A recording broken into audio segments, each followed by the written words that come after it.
শীতের ভোরে স্নান সেরে অন্ধকার থাকতে থাকতে স্টেশনে পৌঁছে গিয়েছি। কেন জানেন?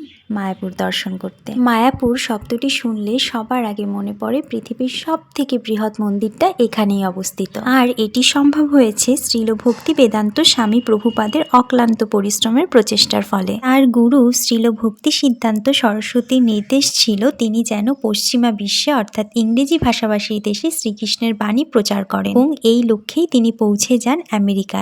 এই প্রচেষ্টাকে সফল করার জন্য তার জীবনে এসেছে বহু ঝড়ঝাপটা, কিন্তু তিনি থেমে থাকেননি। অবশেষে 1966 সালে জুলাই মাসে আনুষ্ঠানিকভাবে তিনি ইসকন প্রতিষ্ঠা করেন। তিনি এবং তার অনুসারীদের সঙ্গে নিয়ে এই সংগঠনটির যাত্রা শুরু হয়। বর্তমানে তার ফলস্বরূপ হিসাবে আমরা কিন্তু এই শ্রীধাম মায়াপুর দর্শন করতে পারছি। চলুন আমরাও সকলে একসঙ্গে বলি হরে কৃষ্ণা, রাধে রাধে। এই চ্যানেলে একটি বড় ভিডিও রইল, ভিডিওটি যারা দেখেননি অবশ্যই গিয়ে দেখে আসবেন। আজ আসি, টাটা। ভালো লাগলে সাবস্ক্রাইব করে দেবেন।